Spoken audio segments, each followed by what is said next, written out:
We have long sought eternal life. The French physiologist Brown-Séquard lived in the late 1800s. At an age of 70, he had a brilliant idea. He began injecting himself with a serum made from dogs' testicles. The treatment made him feel both younger and more virile. Several companies bought the idea of the dog testicle cure and marketed the product that was supposed to give the Brown-Séquard effect. Biomedicine has come a long way since then. Researchers worldwide are constantly on the hunt for new weapons in the war against aging. And it is profitable. By 2015, the global anti-aging market will be worth $292 billion. We want to be young and beautiful, and perhaps even pretend to overlook death. But the anti-aging industry is not alone. The quest for eternal life also provides substantial revenues for other industries, namely those offering a cure for everything. The alternative industry knows no limits.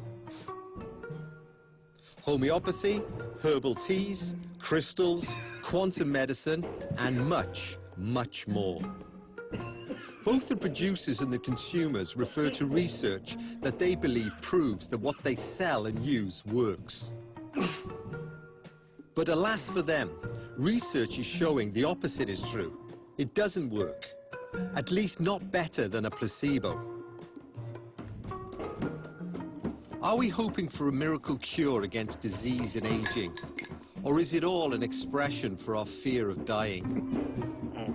Whatever the answer is, in 2012, the alternative industry made $780 million in Norway alone. So what about medical drugs?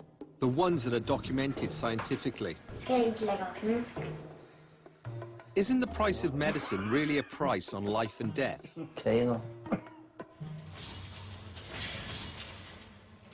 The global pharmaceutical industry's revenue in 2010 was $850 billion, a doubling in 10 years.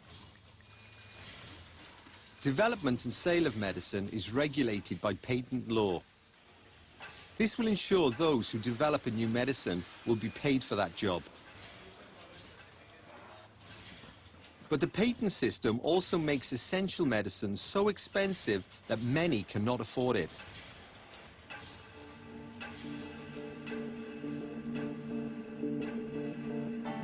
The solution is to develop generic drugs to save lives in poor countries.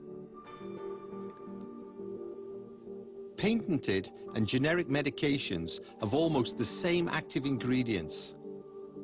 But the price of patented medicine is often much higher, because the price is determined by the major drug companies who own the patents. India's solution to this was to introduce a patent law that puts great demands on innovations. Here, they claim that they value the patient's lives more than they value the large corporations. That's why it's supposed to be difficult to get a patent. The prices have gone really very high, and now it is beyond the capacity of a common man to pay for higher charges of these medicines.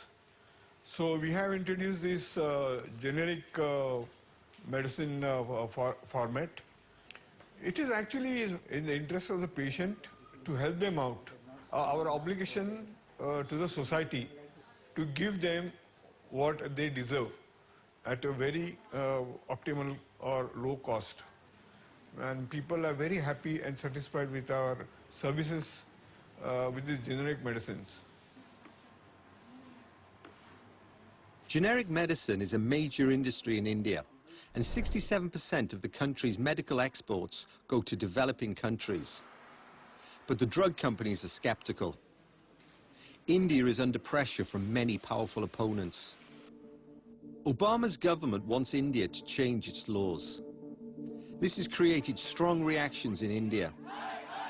and concern from Doctors Without Borders and other organizations that rely on inexpensive generic drugs. The question surrounding the use of generic drugs is vital for millions of poor people. Life and death are determined by your ability to pay, and this becomes more obvious when we look at which diseases they are trying to develop medicines against. Only 1% of medications are currently being developed against tropical diseases, for purchasing power is vastly reduced in tropical areas. Investments where there is no prospect of earning big money is not attractive to the pharmaceutical industry. On the other hand, the poor countries are very popular when it comes to testing new medicines and vaccines.